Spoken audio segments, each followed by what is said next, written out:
Hi, and welcome to On the Road with Bobby Halton, and we're live again today from FDIC 2007. And with me this morning is my old partner from Texas, and one of my best friends in the whole world, a tremendous writer who you all know, the author of Pride and Ownership, Love of the Firefighters, Love of the Job. He's written just dozens and dozens of articles for fire engineering. He's exclusive to fire engineering. He's a member of our FDIC advisory board for the magazine, for the show. Truly one of the great leaders in the American Fire Service today, a great friend and a brother, Chief Rick Lasky. Bobby, that's the best $20 I spent on an introduction, buddy. Thanks. Went up $10 from last year. How are you? How are you doing? Great, pal. Yeah. You know what? You and I have talked about this before. This show is incredible. And somebody asked me yesterday if I could explain my feelings about FDIC, and I've been coming here for years. It's magical. It's absolutely magical. I mean, you get to see somebody. We were just talking. Curtis and I were walking up, and we're looking at some of these young firefighters, and to see the kind of people that Greg Fisher trains all the time from U of I. These young explorers and young firefighters, and they're just bouncing around here. They're like, Little Roos from the Winnie the Pooh cats. They're just all over the place, and then you see the guys who've been on the job and talking, and just it's magical. I don't know how else to describe it. It's a magical thing, man. I don't know how you pull it off. I know it's not just me. There's hundreds and hundreds of people put this together, and I'm blessed to be a tiny, tiny part of it. So they do a great job. It's pretty neat. But what's funny is even the old guys like us are bouncing around like little roos. Oh man, this is I just ran across the floor. You should see. I mean, it's just you're like, oh man, oh that's so cool. And you want it all. It's incredible. It's absolutely incredible. I don't know how else to describe it. I mean, every time, every year we try to send different guys from Louisville, and you got to beat the guys that've been here before off with a stick, right. And the new guys come and they walk around, and you have to kind of put those little leashes on like some people with their kids at the grocery store, because they just kind of wander around, dazed. And I'm like, we got to keep moving. You'll never make it through all this in a day. Unbelievable. Hey, I got to brag a little about my buddy here. He won the Training Achievement Award about 6 years ago now. Actually, a while ago. It was the Innovator of the Year Award, 1996. 1996. So yeah. Wow. For the Saving Our Own program. We're not that old, Rick. We'll say 6 years ago. Yeah, 12 years ago. It was. It was 6 years ago. That was 6. That was 1996. Holy mackerel! We're talking 12. Yeah, we're talking 12 years, buddy. Yeah. Anyway, with the Saving Our Own program, which then evolved into the whole RIT issue, and it evolved into combat and the whole deal. And I coaxed Rick, I know he's going to hit me as hard as he can, to come back to leave the drill field this year for me, which turned the class over to a great guy, two great guys. Yeah. And Kurt and Danny did a great job. I couldn't have been prouder of the way they handled themselves. Rave reviews, really did a good job. Just read the reviews. And Curtis Burt and Danny McDonough had been with John Salk and I since the beginning. And it's kind of funny, if you remember, when we first brought the program, I mean, the whole Saving Our Own thing, that started with the loss of a buddy. I remember my wife collating all the articles in our house for the very first article when Jim Straczewski gave us the permission at U of I to do it. And the first group of instructors were John Norman, Don Hayes, Sal Marquez from New York, and Ray Hoff. Those are the 5 of us. I went to that school. Those are the 5 of us that originated and started the whole thing, and it just grew, and thank God it did.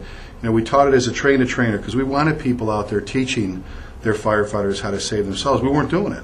And then for John and I, we came together rather than have everybody bounce around. I think we were doing, the most we did one year was 240 students. And then, after you threatened us and we came inside this year, John, we were walking over money, and John had separation anxiety. He's walking around, he's like, I said, what's the matter? He goes, this is so different. This is like, I'm supposed to be dirty right now. We're outside, it's supposed to be cold, or it's raining, or it's sunburned. He came up to me and said, they got food in here? Yeah. And it's not in a bag. Where's my little piece of chicken and and they do the meals out there. That's the thing people don't get. You bounce around, you go to a lot of different programs, a lot of different conferences. And I keep saying, and I'm not saying, Bob, you're my buddy. I have no reason to make a big deal about nothing that's not true. It's true. Every year to see, and you sit down. I mean, they feed you. The hardest thing I used to say is for years with Jack Murphy when he was taking care of the classroom stuff for you. Is the biggest complaint we always get is I can't choose. I want to go to like 5 different classes.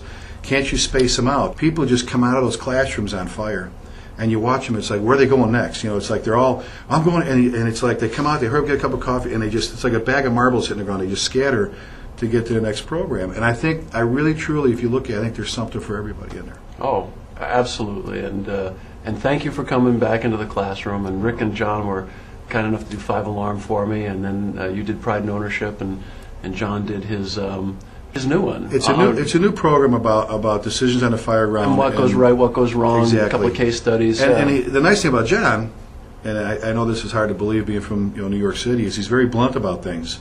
And he has no never problem. Heard that before. You being from, him, you were raised there, buddy. Sure was. Is the fact that he has no problem telling you right up front what's killing firefighters, and he doesn't worry about hurt feelings, because we got to get past that.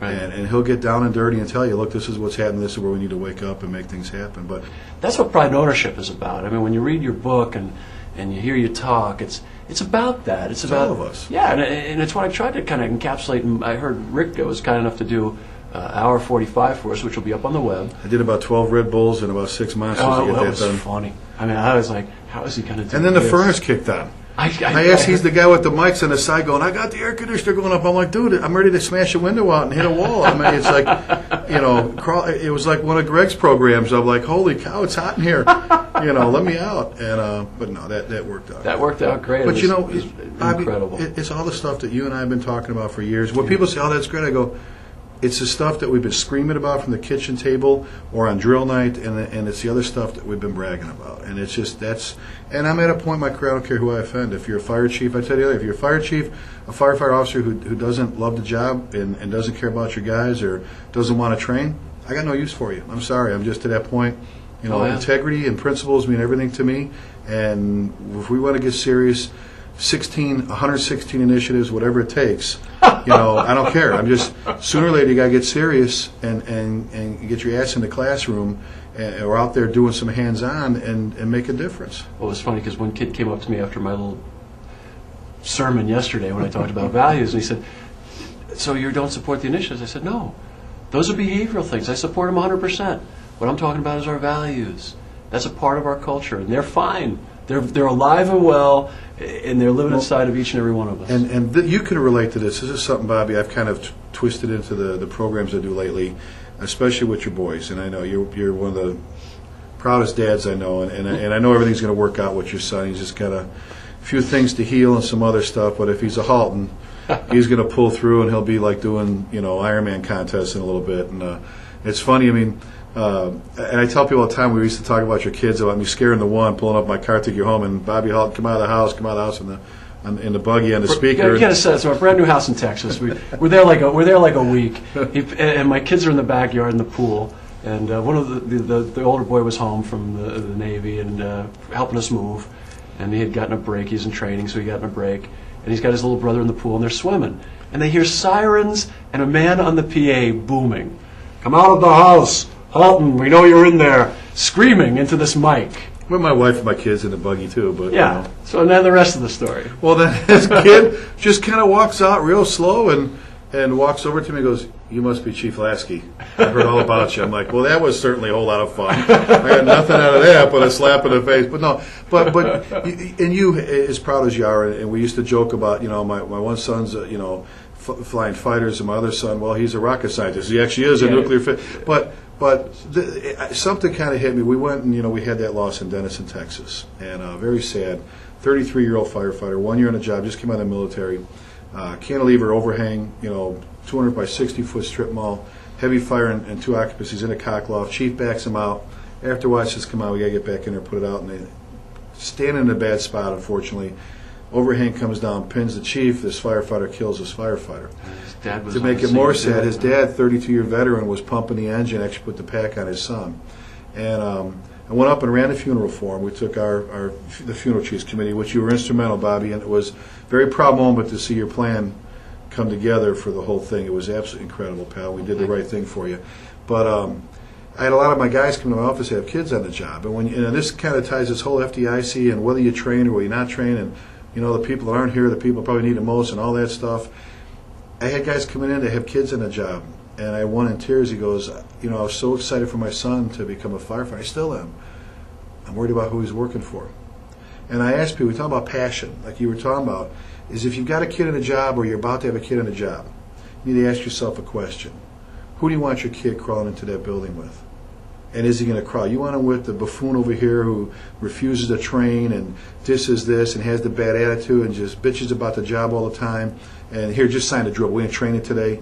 Or do you want him with the officer, with that man or woman here that just has their act together, you know?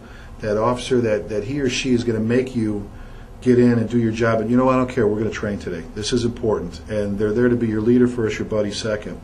And I think with the guys that have kids in a job or coming on a job, it's been like a wake-up call. And it's kind of like, when you want to talk about passion, you want to decide where you're at, who do you want to be? Who would you want your kid crawling into that building with? This guy over here or this one over here? And I think your answer is over here.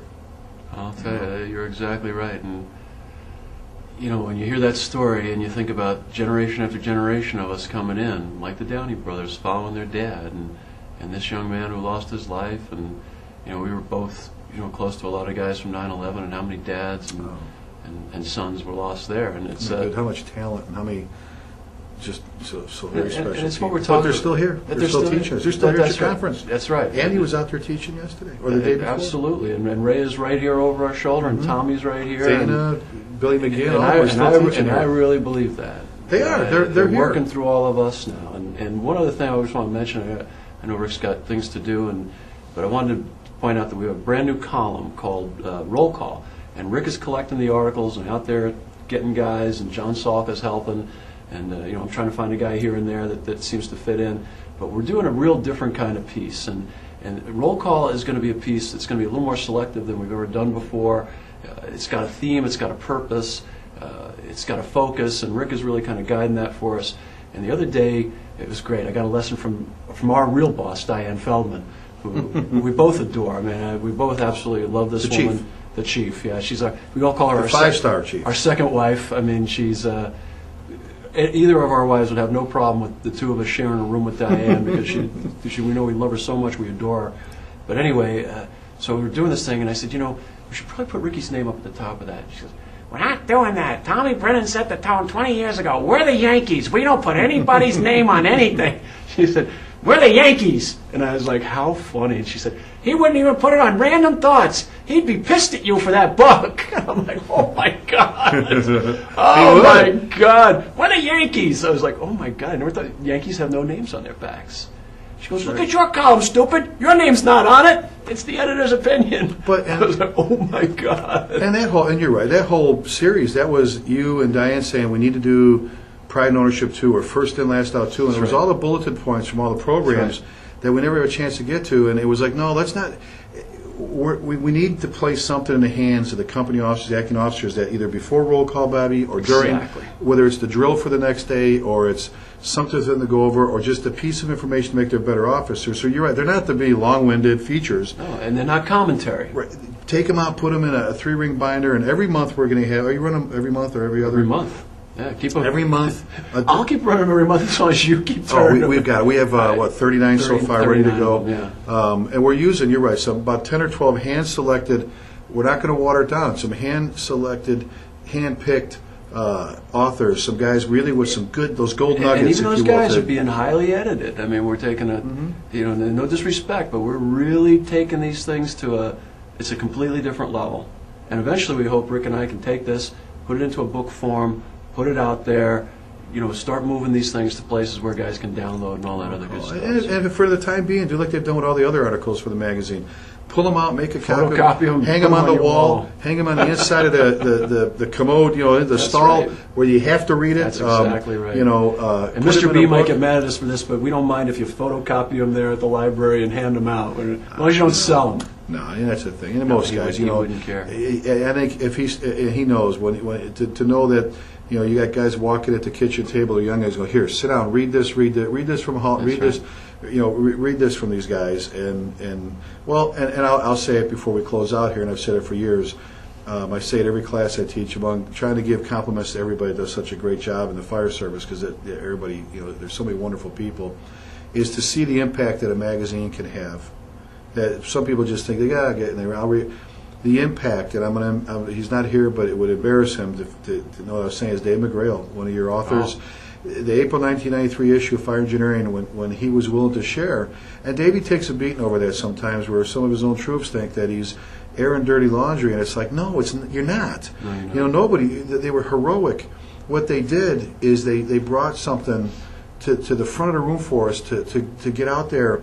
I mean, literally, since Dave did that article, my life, I promise you, he has saved literally hundreds of firefighters' lives by sharing. Awesome. And I think the Denver, Colorado Fire Department and Dave, that department and those guys that were willing to do that are incredible. They have no idea what they've done for this fire service, and that's the impact your magazine can have. And Dave's new book is out, Structural Firefighting in High-Rise Buildings. They ran out. They had to order some more. They ran out like in 10 minutes.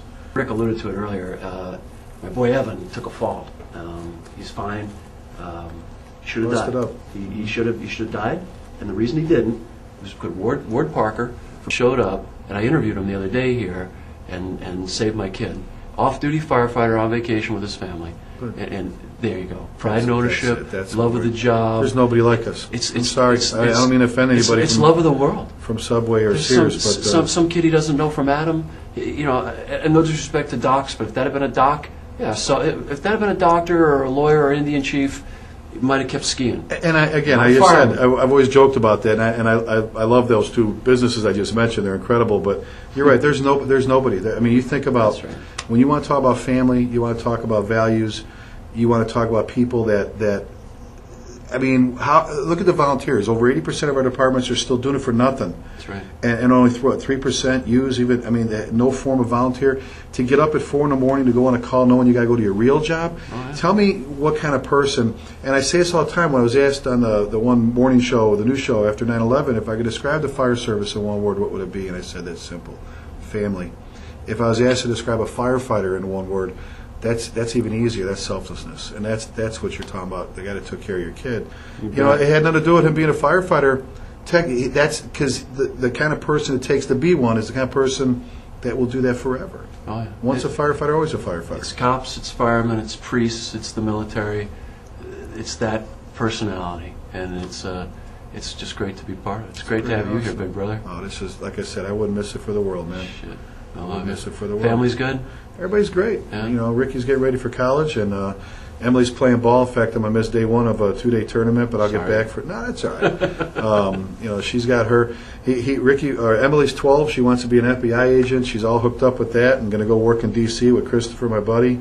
My son, I told you, wants to go to Texas Tech. He wants to get into sports writing because he wants to be like Ray Barone, because Ray Barone gets to eat free hot dogs. And I said, that's my boy. What was the first thing we do when we get to Yankee Stadium? Oh, well, me and Salka line up, pretzels. I have no idea. Me and Salka ran to 11 booths last time we were there. We show up at a game. Where were you? I can't remember. You were there. It was me, you, Salka, Canterman. Oh, yeah, we got the nosebleeds. Remember, we got the last seats in the house. We're up at the, hey, good seats, hey, buddy. Yeah, it didn't matter. It was hat day, and I'm in freaking Yankee Stadium. We sent the hats home to Evan. Remember, we had like 14 hats. It's Yankee Stadium. It's Yankee Stadium. It's Yankee freaking Stadium. And what's his name? Godzilla. Oh. It's the dinger in the ninth inning. Walk off. With 2 outs. And we walk we're off. All singing New York, New York. Walking out. Unbelievable. You know, we're blessed. We really are. We're blessed, and we're blessed to be here. We're blessed to be part of this. And you know, God's been good to us with our families, our jobs, our friends, all of this. You know, so. Yeah. Hey, and Bobby, you're doing a great job. From all of us, this is Ricky and Bobby. We're on the road. God bless you. Be safe. Thanks, buddy. See you next time. Thank you.